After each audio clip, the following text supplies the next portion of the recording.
Hi friends, welcome back to my channel சுபாக்கிரோ lifestyle. எல்லாரும் எப்படி இருக்கிறீங்க? எல்லாரும் ஆரோக்கியமாக இருக்கணும்.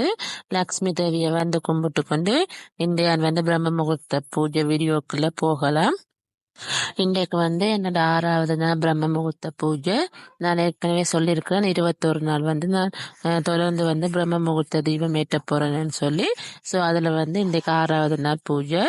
இன்றைக்கு வெள்ளிக்கிழமை என்றபடியால் நான் சுக்கரஹோர டைமில் விளக்கேற்றணும், அதாவது 6 மணிலேருந்து 7 மணிக்குள்ள விளக்கேற்றணும்னு சொல்லித்தான் நினைச்சிருந்தேன். நான் அதே மாதிரி அந்த டைமுக்கு நான் விளக்கேற்றிட்டேன்.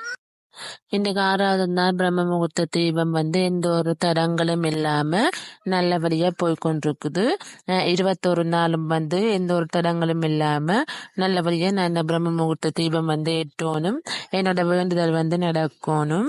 இன்றைக்கு வெள்ளிக்கிழமை 5 மணிக்கு எழும்பி முழுகிட்டு என்னோட பூஜை வேலையில ஒவ்வொன்றா செய்ய வலிக்கிட்டேன்.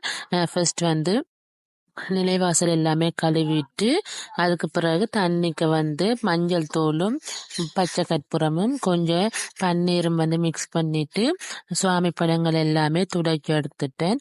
ஸோ ஒவ்வொரு வெள்ளியுமே நான் சுவாமி படங்களுக்கு துடைச்சி பொட்டு அதுகள் எல்லாம் மாற்றி வைக்கிறேன்னா பழங்கள் எல்லாமே வடிவா துடைச்சி எடுத்துட்டு விபூதி சந்தனம் வச்சுட்டேன். ஒவ்வொரு வெள்ளிக்கிழமையுமே இப்படி பழங்கள் எல்லாம் துடைச்சு விபூதி சந்தனம் வைக்கிறது இனிமே நல்லா. நிலைவாசலை கழுவிட்டு பூஜை அறைக்குள்ள போயிட்டு ஒரு வேலையா செய்வேன். பழைய திரிகள் எல்லாம் எடுத்துட்டு புது திரி மாத்தி அதே மாதிரி எண்ணெய் விட்டு சுவாமி படங்கள் எல்லாம் துடைச்சி எடுக்கவே நிலைவாசல் காஞ்சிரும். ஸோ அதுக்கு பிறகு எனக்கு தெரிஞ்ச மாதிரி சின்னதா கோலம் போட்டுட்டு தான் பிறகு தீபம் எல்லாம் ஏற்றுவேன். அதே மாதிரி சுவாமி படங்களுக்கெல்லாம் பூவெல்லாம் வச்சுட்டு நிலவாசலுக்குமே பூவெல்லாம் வச்சிருவேன். வச்ச பிறகு தீபம் ஏற்றுவேன். இது எனக்கு தெரிஞ்ச முறையில தான் நான் இந்த பிரம்ம முகூர்த்த தீபம் ஏற்றுறேன். ஸோ இது சரியா பிள்ளையாண்டு தெரியல. ஆன்மீகம் சம்பந்தமா இருக்கிறாக்களுக்கு தெரியும். நான் இப்பதான் சில விஷயங்களை கற்றுக்கொள்றேன். ஸோ எனக்கு தெரிஞ்ச மாதிரி பூஜைகளை செய்யறேன். நிலைவாசலுக்கு தீபம் ஏற்றின பிறகு பூஜை அறையிலையுமே போய் எல்லா தீபமும் ஏற்றிட்டேன். ஸோ இப்ப பூஜை அறையில நிறைய தீபம் ஏற்றுறேன். பிள்ளையார் சிலை வாங்கியிருக்கிறேன். ஸோ பிள்ளையாருக்கு ஒரு தீபம். இன்றைக்கு நான் கோமாதா பிரதிஷ்டை செய்தேன். நான் கோமாதா வாங்கி இன்றைக்கு அபிஷேகம் செய்து பிரதிஷ்டை செய்துட்டேன். ஸோ அந்த வீடியோ ஷார்ட் வீடியோ ஏற்கனவே போட்டிருக்கிறேன், பாருங்க. டெய்லி ஒரே வீடியோவை கொடுத்து கொண்டிருக்கோம், உங்களுக்குமே போர் அடிச்சிடும். ஸோ அதனால தான் ஷார்ட் வீடியோக்கள் வித்தியாசமாக போடுறேன். அதாவது ஏதாவது ஒரு நாளைக்கு ஒரு சாமி பிரதிஷ்டை செய்கிற மாதிரி போடுறேன். ஸ்ரீலங்காவை பொறுத்தவரையில் இங்கே எல்லா திங்ஸுமே ப்ரைஸ் கொடுத்தேன். ஸோ அதால் கோமாதா சிலை கூட பிராஸில் இருக்கிறபடியால் 1000 ரூபா அந்த சின்ன சிலையே வெயிட்டுக்கு ஏற்ற மாதிரி தான் காசு எடுத்தவியல். கோமாதா சிலையிலேயே பெரிய சிலை பார்த்தனா இங்க சிலைகள் வெயிட்டுக்கு ஏற்ற மாதிரி தான் தெரியும். நம்ம அதுவும் பித்தளை சிலைகள். ஸோ அது வெயிட் பார்க்குற நேரம் அதோட ப்ரைஸ் 15,000 வந்தது. ஸோ 15,000 ரூபா செலவழிச்சு அந்த சிலை வாங்கி வைக்க எனக்கு விருப்பம் இல்லை. விருப்பம் இல்லைன்றதை விட பட்ஜெட் பிரச்சனை. ஸோ அதுக்காக சின்னதா ஒரு சிலை வாங்கிட்டேன். பெரிய சிலை தான் வாங்கி வச்சு கும்பிடணும் இல்லை. ஸோ எங்கட பட்ஜெட்டுக்கு ஏற்ற மாதிரி நாங்க வாங்கி வச்சு கும்பிடலாம். ஸோ கண்டிப்பா என்னால அந்த பெரிய சிலை வாங்கலும்ன்ற அளவுக்கு வரைக்குள்ள நான் அந்த பெரிய சிலையுமே வாங்குவேன். நிலவாசலுக்கு தீபாராத்தி காட்டி முடிய அதே மாதிரி பூஜை அறையிலையுமே கொண்டு தீபாராத்தி காட்டிட்டேன். ஸோ இந்த பிள்ளையார் எப்படி இருக்கிறான்னு சொல்லுங்க. பிள்ளையார் அழகா இருக்கிறாருன்னு சொல்லி கமெண்ட்ஸ் வந்திருந்தது. ஸோ நன்றி எல்லாருக்கும். வீட்டுல பள்ளி சத்தம் போட்டாலோ அல்லது இருந்தாலோ நல்லம்மன்னு சொல்லுவேன். முதலெல்லாம் கடவுள் நம்பிக்கை இல்லாத நேரம் பள்ளி சத்தம் போட்டா ஏதோ கெட்டது நடக்க போகுதுன்ட்டு மட்டும்தான் நான் மனசுக்கு நிற்கிறது. ஆனா இப்ப பள்ளி சத்தம் போட்டாலே நல்லது நடக்க போகுதுன்னு சொல்லி நினைப்பேன். ஸோ எதுவுமே எங்களோட மனசுதான் காரணம். அதை நான் நல்லாவே புரிஞ்சு கொண்டேன். பள்ளி சத்தம் போடுற நேரம் கெட்டது நடக்க போகுதுன்னு சொல்லி நாங்கள் நினைச்சோம்னு சொல்லிச்சோன்னா அன்றைக்கு ஏதாவது ஒரு கெட்டது நடக்கிற மாதிரி இருக்கும். அதே மாதிரி நல்லது நடக்க போகுதுன்னு சொல்லி நினைச்சா நல்லதுதான் நடக்கும். ஸோ இப்பெல்லாம் எனக்கு பூஜைகள் நான் செய்ய ஆரம்பிச்ச பிறகு எனக்கு கூடுதலாக நல்லது மட்டும்தான் நடக்குது. உண்மையை சொல்லணுமெண்டா அட்சய திருதிய நேரம் வந்து யாருக்காவது தானம் பண்ணணும்னு சொல்லி எனக்கு விருப்பம். ஆனா அந்த டைம்ல வந்து என் கையில வந்து காசு வந்து இல்லை. என்ன செய்யலாம்னு யோசிச்சு கொண்டிருந்தேன். ஆனா வந்து மதியம் 12 மணிக்கு வந்து அம்மா வந்து என் கையில காசு தந்தா, இந்த காசுன்னு சொல்லி. ஸோ அது வரைக்குமே எனக்கு வந்து நம்பிக்கையில் எனக்கு காசு கிடைக்குமென்னு சொல்லி அம்மாக்குமே அன்றைக்கு தான் காசு கிடைக்கிறது. ஸோ அம்மா வந்து எனக்கு தந்தவ. இப்பெல்லாம் நான் பூஜைகள் செய்ய செய்ய எனக்கு வந்து நல்லது மட்டும்தான் நடக்கிற மாதிரி ஒரு உணர்வு. அதனாலதான் நான் உங்களுக்குமே சொல்றேன், வீட்டுல வந்து பூஜைகள் செய்யுங்க. பூஜைகள் செய்தா உண்மையாலுமே நல்ல மாற்றம் கிடைக்கும். எனக்குமே அந்த மாற்றம் வந்து கிடைச்சு கொண்டிருக்குது. நிலைவாசலுக்கு வந்து தீப ஆராத்தி காட்டி முடிய பூஜை அறைக்குமே தீப ஆராத்தி காட்டிட்டேன். அதே மாதிரி நிலைவாசலுக்கு வந்து ஊதுபத்தி காட்டிட்டு பூஜை அறைக்குமே கொண்டு வந்து ஊதுபத்தி வந்து காட்டிட்டேன். வீட்டுல பூஜைகள் எல்லாம் செய்த முடிய சஸ்விதாவை கொண்டே ஸ்கூல்ல விட்டுட்டு நாங்க வந்து ஒரு கோயிலுக்கு போயிருந்தாங்க. அந்த கோயில் வந்து ஈழத்து பழனி முருகன் கோவில். நான் ஏற்கனவே ஒரு ஷார்ட் வீடியோ போட்டிருக்கிறேன். அது வந்து ஸ்டெப்பால் ஏறி மேலே போகணும். நாங்க வந்து சின்ன பிள்ளையா இருக்கிற நேரம் அந்த கோயிலுக்கு போயிருக்கிறோம். ஆனா இவ்வளவு ஸ்பெஷலா அது இல்லை. இவ்வளவு இப்ப வந்து ஃபுல்லா திருத்தி இருக்கணும். எனக்கு வந்து இப்படியான கோயில்களுக்கு வந்து போகணும் வந்து விருப்பம். அதே மாதிரி மலேசியாவில் வந்து ஒரு முருகன் கோவில் இருக்கு. ஸோ அந்த கோயிலுக்குமே எனக்கு போகணும் வந்து விருப்பம். பட் அந்த கோயிலுக்கு வந்து இப்போ போறோம்னு சொல்லி தெரியல. அதால வந்து இன்றைக்கு வந்து நாங்கள் ஈழத்து பழனி முருகன் கோயிலுக்கு போயிட்டோம். எனக்கு தெரிஞ்சு அதில் உள்ள படிகள் வந்து ஒரு 300-400க்கு மேலே தான் வரும்.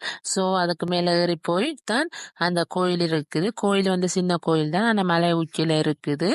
ஸோ அந்த கோயிலுக்கு மேலே போயிட்டு கீழே வந்து வியூ பார்க்கவே அவ்வளோ ஒரு அழகா இருக்கும். சின்ன கிளிப் வந்து உங்களுக்கு ஷார்ட் வீடியோவில் வந்து ஆட் பண்ணியிருக்கிறேன், பாருங்க. ஸோ அங்கே போயிட்டு வந்து கோயிலுக்கு வந்து சில சில வேலையெல்லாம் செய்து கொடுத்துட்டோம். விபூதி அதுகள் பேக் பண்ணி கொடுத்துட்டு, அதே மாதிரி விளக்குக்குமே திரியெல்லாம் வச்சு கொடுத்து, இன்றைக்கு வந்து அங்கே அன்னதானமாக வெள்ளியும் செவ்வாயும் அன்னதானம். நாங்கள் வந்து சஸ்விதாவை ஸ்கூல்ல இருந்து ஏற்றோணுமன்றதுக்காக அன்னதானத்துக்கு நிற்கையில பூஜையும் பார்க்கையில ஸோ வடிவா போய் சாமியெல்லாம் கும்பிட்டு வந்துட்டோம். ஸோ அடுத்து நெக்ஸ்ட் வந்து செவ்வாய்க்கிழமை வந்து போறதுக்கு வந்து பிளான் பண்ணியிருக்கிறோம். அந்த படிகளால எங்களால் ஏறையலுமான்னு சொல்லி யோசிச்சு கஷ்டப்படித்தான் ஏறி போனாங்க. ஆனா கோயிலுக்குள்ள போய் பார்க்குற நேரம் தான் தெரிஞ்சது, வயசு போனாக்கள் எல்லாருமே அந்த படியால தான் ஏறி கோயிலுக்கு வந்திருக்கணும்னு சொல்லி. எல்லாமே முருகன் அருள் என்று தான் நான் நினைக்கிறேன். நான் வந்து டெய்லியுமே பால் சாம்பிராணி தான் காட்டுறது. அதே மாதிரி கப் சாம்பிராணியும் கொளுத்தி நிலைவாசல்ல வச்சிருவேன். பள்ளியை பற்றி சொல்லி கொண்டிருந்தேன். பள்ளி வந்து எங்கட வீட்டுல இருக்குதுன்னு சொல்லி சொன்னா குலதெய்வம் வந்து எங்கட வீட்டுல நிறைஞ்சு நிக்குதுன்னு சொல்லித்தான் அர்த்தம். உண்மையாலுமே இந்த ரூமுக்கு வந்து நைட்ல வந்து ஒரு 7-8 பள்ளி வந்து நிற்கும். ஸோ எனக்கு சில வேளையில வந்து பயமாகவும் இருக்கும். அவ்வளோ பள்ளியை பார்த்தோன்னே அது வந்து குலதெய்வம் நிறைஞ்சிருக்கிறதுக்கான அறிகுறியா அல்லது என்னன்னு சொல்லி எனக்கு தெரியல. ஸோ உங்களுக்கு தெரிஞ்சா சொல்லுங்க. நான் எனக்குமே ஆன்மீகத்தை பற்றி அவ்வளோ பெருசா தெரியாது. ஸோ சில சில விஷயங்களை வந்து நானுமே இப்பதான் யூடியூப்ல பார்த்து கற்றுக்கொள்றேன். நான் பார்த்த வரைக்குமே பள்ளி வந்து வீட்டுல இருந்தா நல்ல மனுஷடித்தான் பார்த்திருக்கிறேன். ஆனா அதுக்காக 7-8 பள்ளி ஒரு ரூம்ல வந்து இருக்குதுன்னு சொல்லி சொன்னா அதே நல்லமா கெட்டதான்னு சொல்லி நீங்க உங்களுக்கு தெரிஞ்ச எனக்கு கமெண்ட்ஸ் பண்ணுங்க. ஆனா எனக்குள்ளேயே ஒரு சந்தோஷம். ஏனென்றா நான் முதல் பூஜை எல்லாம் செய்ய முதல்ல வந்து எனக்கு இப்படி என் ரூமுக்குள்ள வந்து பள்ளி எல்லாம் வந்ததில்லை. இப்ப வந்து நான் பூஜைகள் செய்ய செய்யத்தான் இப்படி வந்து எனக்கு நடக்குது. ஸோ அதுல ஒரு சந்தோஷம். ஒருவேளை நான் பூஜைகள் செய்யறபடியாலதான் குலதெய்வம் வந்து வீட்டுல இருக்கிறாரோன்ற ஒரு நம்பிக்கை வந்து வந்திருக்குது. ஸோ நீங்க வந்து தெரிஞ்சா எனக்கு சொல்லுங்க. வீடியோ வந்து ஸ்கிப் பண்ணாம பார்த்தா தான் நான் வந்து என்ன சொல்றேன்னு உங்களுக்கு தெரியும். ஸோ நீங்களுமே எனக்கு கமெண்ட்ஸ் பண்ணலாம். வீடியோ வந்து நிறைய பேர் பார்க்குறீங்க, ஆனால் சேனல் வந்து சப்ஸ்கிரைப் பண்ண பார்க்குறீங்க. ஸோ சேனலை வந்து சப்ஸ்கிரைப் பண்ணிட்டு பாருங்க. அதுதான் எனக்குமே ஒரு மோட்டிவேட்டாக இருக்கும். ஸோ நானுமே இன்னுமே ஹார்ட் ஒர்க் பண்ணி உங்களுக்கு வந்து வீடியோ போடக்கூடிய மாதிரி இருக்கு. சாம்பிராணி எல்லாம் காட்டின பிறகு நிலைவாசலுக்கு வந்து கற்பூர ஆராத்தி வந்து காட்டுறேன். இப்ப எல்லாம் ஒரே பூஜை வீடியோ தான் போட்டு கொண்டிருக்கிறேன். குக்கிங் வீடியோ வந்து போடுறத குறைஞ்சிட்டு ஸோ வந்து நான் இனிமே குக்கிங் வீடியோ வந்து போடுறேன். குக்கிங் வீடியோஸ் வந்து ஒரு நிமிஷ வீடியோவை சாங் போட்டு போடலாம்னு சொல்லி தான் பிளான் பண்ணியிருக்கிறேன். ஸோ வந்து சின்ன சின்ன குக்கிங் வீடியோஸ் வந்து உங்களுக்கு வந்து நான் எடுத்து இருக்கிறேன், வீடியோ எடிட் பண்ணியும் வச்சிருக்கிறேன். ஸோ இனி வந்து நான் அதை அப்லோட் பண்ணுறேன். ஸோ பாருங்க, பார்த்துட்டு சப்போர்ட் பண்ணுங்க. நீங்களும் எனக்கு உங்களோட சப்போர்ட் வந்து எனக்கு கட்டாயம் தேவை. நேற்று வந்து பிரம்ம முகூர்த்த பூஜை வீடியோவோடவே நைட்டு வந்து 11 மணி ஆயிட்டு. ஸோ கொஞ்சம் வந்து ஹெவியாக ஒர்க் வந்து போய் கொண்டிருக்குது, டைம் இல்லாமல் இருக்குது. ஏனென்றா தைய கிளாஸ், சமையல், அது அப்படி இப்படி போயிடும் டைம். ஸோ அதால் வந்து தான் இந்த வாய்ஸ் கொடுக்க லேட் ஆனபடியால் நேற்று வந்து வீடியோவுமே லேட் ஆகிட்டு போடுறதுக்கு. நிலைவாசலுக்கு கற்பூர ஆராத்து காட்டிட்டு பூஜை அறையிலையுமே கற்பூர ஆராத்து காட்டிட்டேன். ஸோ இன்னுமே கொஞ்சம் திங்ஸ் வந்து வாங்கணும். இந்த பிங்க் கலர்ல தாமரைப்பூ வாங்கியிருக்கேன். ஸோ அதை மாதிரி இன்னுமே ஒரு சொடி வாங்கணும் வந்து நினைச்சிருக்கிறேன். ஸோ அது வாங்கி நான் வந்து ப்ரைஸ் அதெல்லாம் நான் உங்களுக்கு ஒரு வீடியோவை போடுறேன். ஏற்கனவே வாங்கின திங்ஸ் வந்து வீடியோவை எடுத்து வச்சுருக்கிறேன். ஸோ இன்னுமே கொஞ்சம் வாங்கின பிறகு அதை வந்து வீடியோவை போடலாமன்னு இருக்கிறேன். என்னோட கோமாதா பூஜை வந்து எப்படி இருக்குன்னு சொல்லி சொல்லுங்க. அபிஷேகம் எல்லாம் செய்தது, சின்னதா ஒரு அலங்காரம் செய்து அவ வந்து அமர்த்தியாச்சு, பிரதிஷ்டை செய்தாச்சு. இந்த வீடியோ வந்து உங்களுக்கு யூஸ்ஃபுல்லா இருந்துச்சுன்னு சொன்னா வீடியோக்கு வந்து லைக்கை கொடுத்துட்டு சேனலை வந்து சப்ஸ்கிரைப் பண்ணி வச்சுக்கொள்ளுங்க. இதே மாதிரி நிறைய வீடியோஸ் வந்து உங்களுக்கு தொடர்ந்து வந்து கொண்டிருக்கும். பிரம்ம முகூர்த்த பூஜை வீடியோ வந்து உங்களுக்கு டெய்லியுமே இனி வரும். அதுக்கு வந்து நீங்கள் சேனலை வந்து சப்ஸ்கிரைப் பண்ணி வச்சுக்கொள்ளுங்க. உங்களுக்கு உடனுக்குடன் நோட்டிஃபிகேஷன் வரும். ஸோ சப்போர்ட் பண்ணுங்க ஃப்ரெண்ட்ஸ். நீங்கள் இல்லைன்னா நான் இல்லை. ஸோ உங்களோட சப்போர்ட் வந்து எனக்கு கட்டாயம் தேவை. ஓகே ஃப்ரெண்ட்ஸ், வீடியோ பார்த்ததுக்கு ரொம்ப நன்றி.